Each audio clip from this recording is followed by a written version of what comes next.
이사야 말씀, 이사야 11장 1절부터 9절입니다.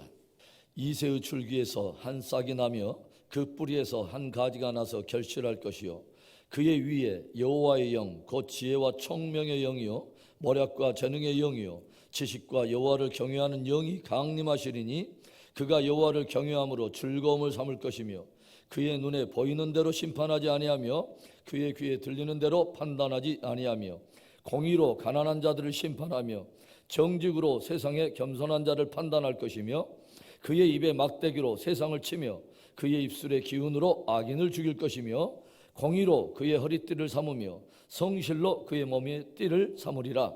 그때 이리가 어린 양과 함께 살며 표범이 어린 염소와 함께 누우며 송아지와 어린 사자와 살찐 짐승이 함께 있어 어린아이에게 끌리며 암소와 곰이 함께 먹으며 그것들의 새끼가 함께 엎드리며 사자가 소처럼 풀을 먹을 것이며 젖먹는 아이가 독사의 구멍에서 장난하며 젖된 어린아이가 독사의 굴에 손을 넣을 것이라.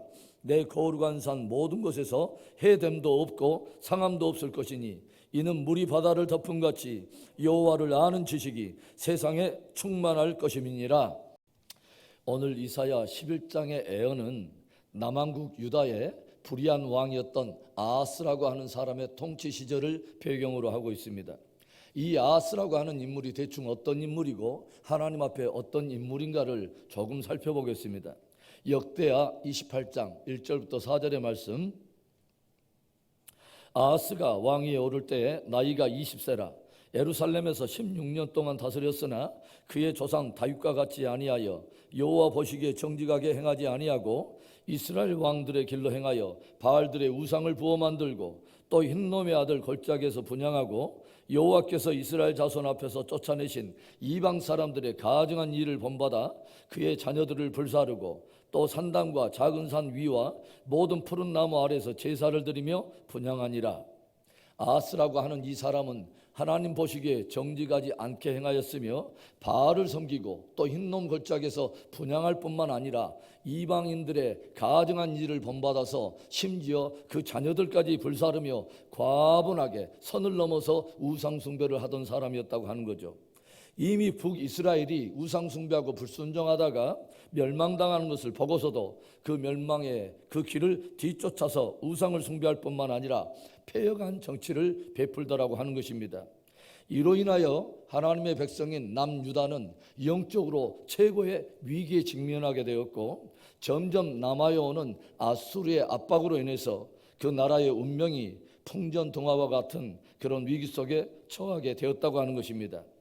일찍이 하나님께서는 이 땅 가운데 하나님의 나라를 세우기 위해서 아브라함과 언약을 맺고 그의 후손들에게 큰 민족을 이루게 하고 그 후손들에게 약속의 땅이라고 하는 영광의 기업을 주셨지만 정작 저들은 오히려 그 축복의 가나안 땅에 들어가서 하나님을 배반하고 우상을 숭배하며 불순종하면서 북이스라엘은 이미 멸망하였고 이제 남유다도 서서히 그 국운이 기울면서 풍전등화의 위기에 처하게 되었다고 하는 것입니다. 그런데 오늘 이사야 선지자는 놀랍게도 눈앞에 펼쳐지고 있는 이 어둡고 절망적인 그 역사를 훨씬 뛰어넘어서 장차 이 땅에 이루어지게 될 하나님의 나라를 예언하고 있다고 하는 것입니다.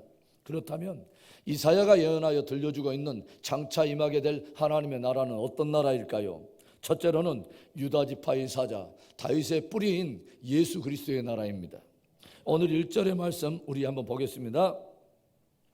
이새의 줄기에서 한 싹이 나며 그 뿌리에서 한 가지가 나서 결실할 것이요. 이사야 선지자는 불순종과 반역 그리고 이로 인해서 실패와 절망의 역사를 뚫고서 이 땅에 임하게 될 하나님의 나라는 이새의 줄기에서 나는 한 싹 그리고 다윗의 뿌리에서부터 나는 한 가지로 오시는 바로 그분으로 인해서 시작될 것이고 그분으로 인해서 완성될 것이라고 우리에게 들려주고 있습니다. 바로 그분이 누구입니까? 바로 예수 그리스도이십니다. 이새가 누구예요? 바로 다윗의 아버지가 이새죠. 그래서 하나님께서는 일찍이 이새의 아들 다윗에게 놀라운 언약 하나를 들려주시죠. 내가 너의 자손을 영원히 견고하게 하며 내 왕위를 대대에 세우리라. 그러니까 다윗의 그 반열로 인해서 많은 왕들이 일어날 뿐만 아니라 그 왕위는 그냥 이 땅에서의 왕뿐만 아니라 영원까지 이어지는 그 왕인데, 영원한 왕으로 오실 리가 누구냐? 바로 다윗의 후손으로 오실 예수 그리스도라고 하는 것입니다.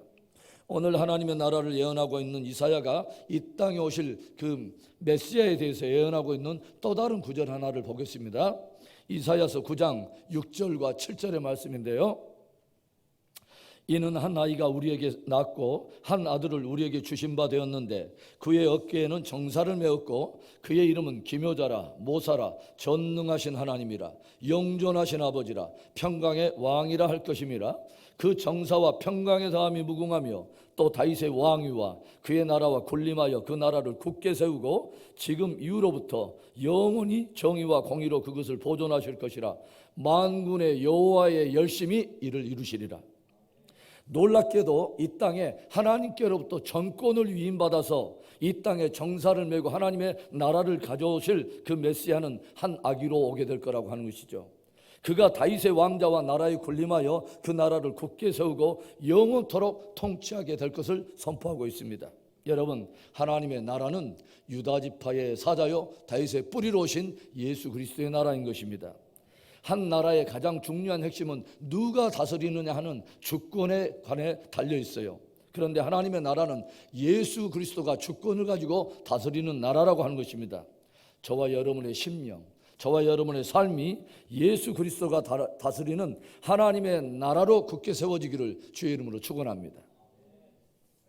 오늘 이사야가 들려주고 있는 이 땅에 이루어질 하나님의 나라는 또 어떤 나라일까요? 둘째로는 성령의 역사로 세워지는 나라로서 공의와 평화의 나라가 될 거라고 하는 것입니다. 오늘 이사야 선지자는 이 땅에 메시아가 오실 때인데 그분은 자의적으로 행하시는 분이 아니라 오직 성령을 따라 통치하게 되실 것이며, 그 하나님의 나라, 성령으로 세워지는 나라는 공의와 평화의 나라가 될 것을 우리에게 들려주고 있어요. 2절의 말씀, 그의 위에 여호와의 영 곧 지혜와 총명의 영이요 모략과 재능의 영이요 지식과 여호와를 경외하는 영이 강림하시리니.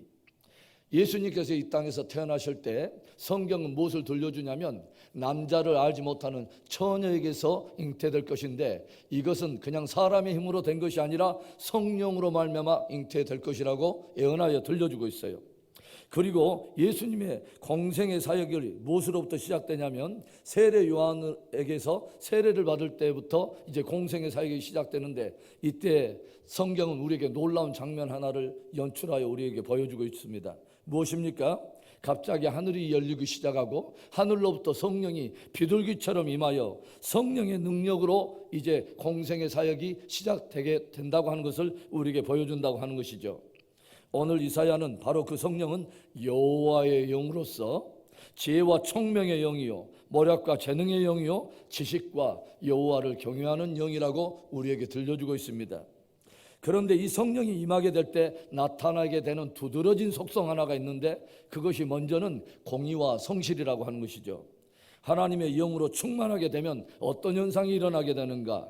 5절의 말씀을 보면 공의로 그의 허리띠를 삼으며 성실로 그의 몸의 띠를 삼으리라. 성령이 임하게 되면 물론 다양한 표적과 지사와 은사들이 드러나기도 하겠지만 가장 두드러지게 나타나는 것 하나가 뭐냐면 공의와 성실이라고 하는 거죠. 공의라고 하는 단어는 체데크라고 하는 단어인데, 어떤 어려운 상황 속에서도 하나님이 즐거워하는 그 옳은 일을 행할 수 있는 능력을 공의라고 말하는 것입니다. 그리고 성실이라고 하는 단어는 에무나라고 하는 단어인데 안정감, 확고함, 충실, 성실 이런 의미를 가지고 있어요. 그러니까 하나님의 영이 누군가에게 임하게 되면 어떤 일이 일어나냐면 상황에 흔들리지 않고 하나님이 기뻐하시는 일을 행할 수 있는 능력이 임하게 되고, 어떤 것에 외인적인 어떤 그런 것에 요동하여 흔들리지 않고 그 일을 끝까지 감당할 수 있는 그런 은혜가 임하게 된다고 하는 것입니다. 그런가 하면 이사야는 성령이 임하게 될 때 또 두드러지는 또 하나의 속성으로 평화를 우리에게 예언하고 있어요.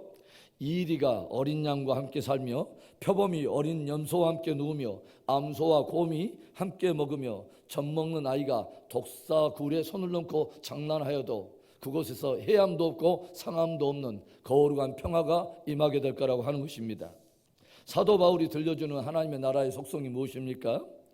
사도 바울은 로마서 14장 17절에 이런 말씀을 들려주고 있어요. 하나님의 나라는 먹는 것과 마시는 것이 아니요 오직 성령 안에 있는 의와 평강과 희락이라. 하나님의 나라는 먹는 것 때문에 오는 것도 아니고 마시는 것에 있는 것이 아니라고 하는 것입니다.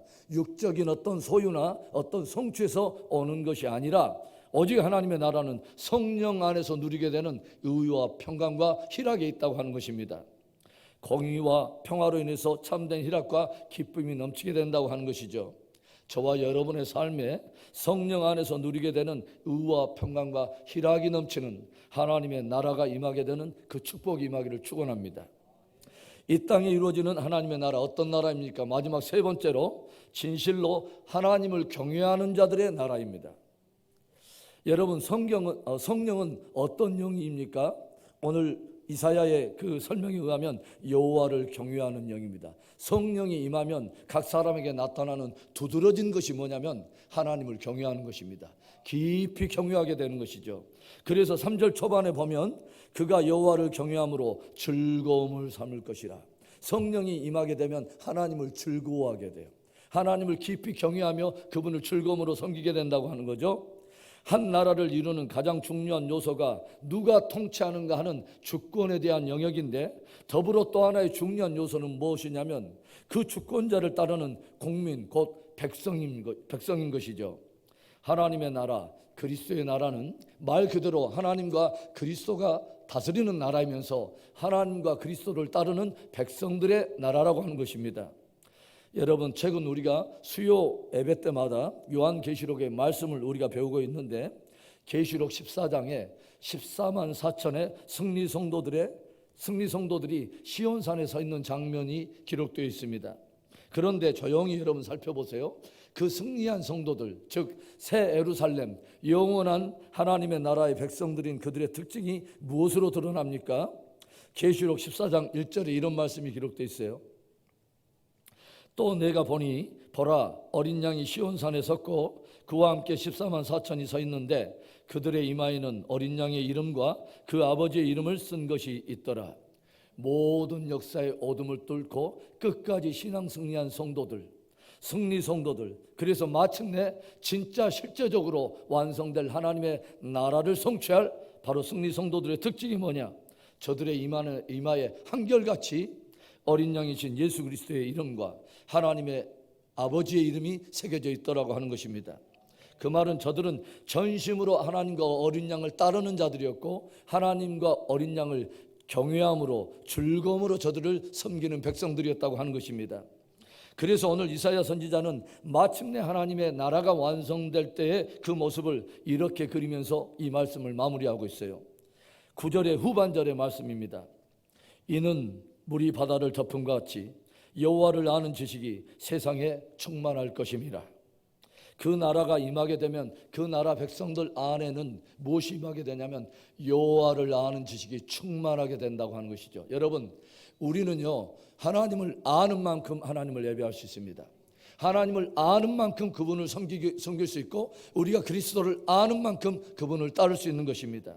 그래서 하나님의 나라가 임하게 되면 그 나라의 백성들은 어떤 백성들이냐? 하나님을 아는 지식이 충만하여 하나님을 경외함으로 즐거움으로 그분을 섬기는 백성들이라고 하는 것입니다.